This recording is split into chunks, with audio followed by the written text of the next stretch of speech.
दिनैनि गोदान भिडिअआव आरो फिन खेबसेबाव बरायफिनबाय सेन्ट्रेल गभर्नमेन्टनि नोंथांनि लाइफनि मोस्ट इम्पर्टेन्ट स्किमनि आपडेट लानानै फैदों दिनैनि भिडिअआव। बे स्किमनि जोहै नोंथाङा बेनिफिट हिसाबै 1 लाख राङालागि नोंथाङा बे स्किमनि जोहै बेनिफिट मोननो हागोन। बोरै नोंथाङा बेनिफिटखौ मोननो हागोन? गभर्नमेन्टआ नोंथांनो 1 लाखखौ नोंथांनो मानि थाखाय होगोन आरो बे स्किमा मा, नोंथाङा बे स्किमाव बोरै एप्लाइ खालामनो, गासैबो डिटेल्सखौ जोङो नायनायजों लोगोसे बेयाव नोंथाङा बोरै एप्लाइ खालामनानै लानो हागोन, जोङो बेनि गोनांथार आपडेटखौ दिनैनि नैबे भिडिअनि गेजेरजों नायगोन। जाय बिथांमोना मिथिया बे स्किमखौ, आं नोंथांमोननि थाखाय नैबे आपडेटखौ लानानै फैदों।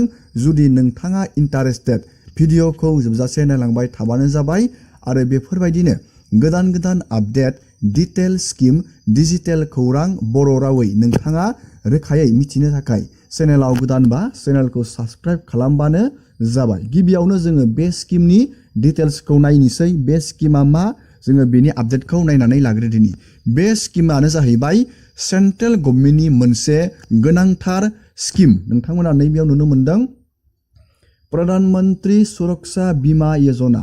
बे मोनसे बीमा योजना, मोनसे इन्सुरेन्स, गोरिब श्रेणी, गोरिब थाखोनि सुबुंफोरनि थाखाय बे बीमा योजनाया मोनसे इम्पर्टेन्ट स्किम। नोंथाङा नैबेयाव नुनो मोनदों बोसोराव नोंथाङा नैबेयाव नोंथांमोना नुनो मोनदों 20 रांल' नोंथाङा नोंथांनि बेंक एकाउन्टनिफ्राय बे बीमा स्किमाव नोंथाङा प्रिमियाम फैसाखौ नोंथाङा दानहोबाय थानांगोन, 20 रां।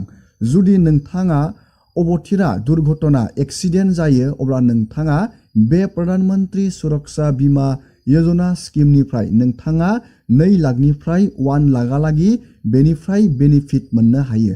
बेयाव नोंथाङा माबायदि बेनिफिट मोननो हायो, जोङो दा बेनि डिटेल्सखौ नायगोन आरो बेनि उनाव नोंथाङा बोरै बे स्किमखौ एप्लाइ खालामनो, जोङो बेनि आपडेटखौ नायगोन। दानिया नोंथाङा बेखौ नैबे स्किमनि जोहै नोंथाङा हारसिङैबो नायनानै लानो हागोन। माइ स्किमाव फैनानै नोंथाङा प्रधान मन्त्रि सुरक्षा बीमा योजना बेखौ सार्च खालामनानै नोंथाङा बेनिफ्राय आपडेटखौ मिथिनानै लानो हागोन। हारसिंबो नोंथाङा नायनानै लानो हागोन। नैबेयाव बेनि डिटेल्सखौ नोंथाङा नायनानै लाबानो जाबाय। बे एक्सिडेन्ट कभारेज, जुदि नोंथाङा अबथिरा जानाङि नोंथाङा जाथाय जायो, एक्सिडेन्ट जायो, बाइकजों, कारजों, बेफोरबायदि नोंथाङा एक्सिडेन्ट जायो, नोंथांनो बेयाव फाइनेन्सियेलि नैबे स्किमनिफ्राय नोंथांनो बेनिफिट होयो सेन्ट्रेल गभर्नमेन्टआ। नोंथांमोना नैबेयाव नुनो मोनदों, आङो दहायनो नोंथांमोननो प्रिमियामनि बाथ्राखौ बुंखायबायमोन। जोङो भिडिअखौ बारा गोबाव खालामा, नोंथांमोना आङो बेखौ बोरै नोंथाङा एप्लाइ खालामनो हायो बेनि आपडेटखौ खिथागोन। नैबेयाव नोंथांमोना नुनो मोनदों बोसोराव नोंथाङा 20 रांल' प्रिमियाम हिसाबै सरकारनो नोंथाङा बे रांखौल' दोनबाय थानांगौ। बेंक एकाउन्टआव अट'मेटिक डेबिट जागोन। नोंथाङा जुदि बे स्किमखौ एप्लाइ बानायो, नैबे 20 राङा नोंथांनि बेंक एकाउन्टनिफ्राय डाइरेक्ट डेबिट जाबाय थागोन, दानजालांबाय थागोन। जेब्ला नोंथाङा एक्सिडेन्ट दुर्घटना जायो अब्ला नोंथाङा बे स्किमनिफ्राय बेनिफिट नोंथाङा मोननो हागोन। नैबेयाव नोंथाङा बेनिफिटखौ नुनो मोनदों। जुदि नोंथाङा डेथ जायो, बेयाव नोंथांनि बेयाव नमिनिया मोनगोन 2 लाख। जुदि नोंथाङा नैबेयाव नुनो मोनदों नोंथांनि बेयाव मेगन मोननै, आथिं मोननै, आखाइ मोननै, बेफोरबायदि जुदि डिसेबिलिटि जायो, नैबेयाव नोंथाङा 2 लाख रां नोंथाङा बे स्किमनिफ्राय मोननो हागोन। बे इन्सुरेन्स कभारनिफ्राय नोंथाङा क्लेम खालामनानै लानो हागोन। आरो नोंथांनि बेयाव मेगन मोनसे, जुदि आखाइ मोनसे, आथिं मोनसे जुदि बेफोरबायदि डिसेबिलिटि जायो, नोंथाङा 1 लाख बेखिनि रांखौ नोंथाङा मोननो हागोन। गोरिब थाखोनि थाखाय जोबोर मोजां बे नैबे स्किमा, बे सेन्ट्रेल गभर्नमेन्टनि मोस्ट इम्पर्टेन्ट बिग स्किम। जुदि नोंथाङा बेयाव एप्लाइ बानायनो, गिबियावनो नोंथांनो सेभिं बेंक एकाउन्टनि गोनांथि जागोन। जुदि नोंथांनियाव पस्ट अफिसाव नोंथांनियाव सेभिं बेंक एकाउन्ट दं, बा जिखुनु हक बेंकआव नोंथांनि सेभिं बेंक एकाउन्ट नोंथांनि खुलिनाय दं, नोंथाङा बे बेंकआव थांनानै एजियावनो बे प्रधान मन्त्रि सुरक्षा बीमा योजना स्किमनि लाबखौ नोंथाङा लानो हागोन। गिबियावनो नोंथाङा बेनि नैबेयाव नोंथांमोना नुनो मोनदों एप्लिकेसन प्रसेस। नैबे एप्लिकेसन प्रसेसनि जोहै बेयाव नोंथाङा बोरै एप्लाइ खालामनो हायो, नैबेयाव नोंथाङा अफलाइन बेंकआव थांनोबो हागोन। नैबेयाव नोंथाङा मोनसे लिंक नुनो मोनदों। बे लिंकआव क्लिक खालामना होनाय लोगो लोगोनो नोंथाङा बेयाव मोनसे फर्म नुनो मोनगोन, फर्म डाउनलड खालामनो हागोन। गिबियावनो नोंथाङा नैबेयाव नुनो मोनदों एप्लिकेशन फर्म। नैबे एप्लिकेशन फर्माव नोंथाङा क्लिक खालामनानै बेयाव मोनसे अफलाइन फर्म नोंथाङा डाउनलड खालामनानै लानो हागोन। बे फर्मखौ नोंथाङा फिलआप बानायनानै बेंकआव जमा होनानै नोंथाङा बेयाव एप्लाइ खालामनो हागोन।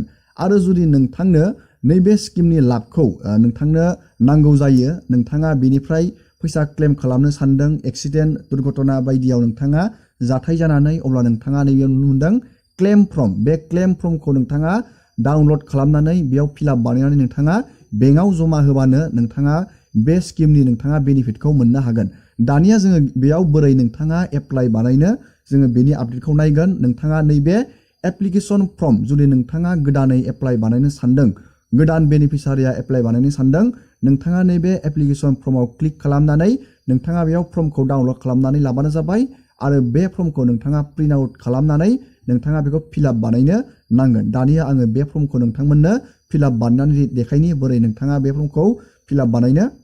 बेबायदि फर्मा थागोन, नोंथाङा बे फर्मखौ प्रिन्ट आउट खालामनानै लाबानो जाबाय। जोबोर इजि फर्मा बियो फिलआप बानायनो। नोंथाङा नैबेयाव नोंथांनि नामखौ नैबेयाव लिरबानो जाबाय। नैबेयाव नामखौ लिरबानो जाबाय। फार्स्टआव बे फर्मा गांथाम थागोन। नैबेयाव नोंथांमोना नुनो मोनदों बेयाव मा फिलआप बानायनांगौ आं नोंथांमोननो एसे खोथाहरनि डिटेल्सखौ। गिबियावनो नोंथांनि नैबेयाव नोंथांमोना नुनो मोनदों नेम अफ एकाउन्ट हल्डार। नोंथांनि एकाउन्ट जुदि नोंथाङा बेयाव बे स्किमाव एप्लाइ बानायनो सानदों, नैबेयाव नोंथांनि नामखौ लिरबानो जाबाय। नैबेयाव फादार हासबेन्डनि नामखौ लिरबानो जाबाय। नोंथांनि बेयाव एड्रेस अफ दा एकाउन्ट हल्डार, नोंथांनि एड्रेसनि नामखौ नैबेयाव लिरबानो जाबाय। भिलेज, सिटि, टाउननि नामखौ नैबेयाव लिरबानो जाबाय। नोंथांनि डिस्ट्रिक्टखौ नोंथाङा नैबेयाव लिरबानो जाबाय। नोंथाङा बेखौ प्रिन्ट आउट खालामनांगोन, बेयो अनलाइन जाया। नोंथाङा नैबेयाव गावबा गावनि डिस्ट्रिक्ट, स्टेट, पिन कड नोंथाङा बेखौ हाखाजोबगोन। जोबोर इजि बियो। नोंथांनि नैबेयाव मबाइल नाम्बार, एकाउन्ट हल्डारनि, नैबेयाव नोंथांनि post office, bank account number नैबेयाव लिरबानो जाबाय। नोंथांनि बेंकनि एकाउन्ट नाम्बारखौ नैबेयाव लिरबानो जाबाय। IFC नैबेयाव लिरबानो जाबाय।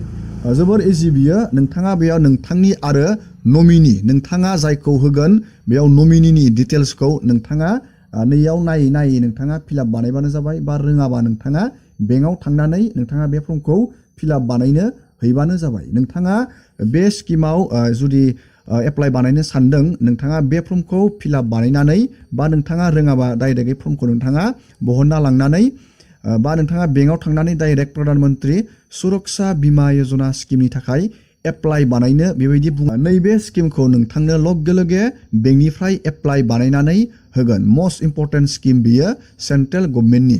नोंथाङा बेबायदि फारि फारि नोंथाङा बे फर्मखौ फिलआप बानायनानै एप्लाइ खालामनानै लाबानो जाबाय। बेंकआव थांनानै नोंथाङा एप्लाइ खालामनानै लाबानो जाबाय। आरो जाय बिथांमोना फर्मखौ फिलआप बानायनो रोंगो, नोंथांमोना बेयाव नायै नोंथाङा फिलआप बानायबानो जाबाय। दिनैनि भिडिअखौ आङो बेखिनियावनो फोजोबबाय।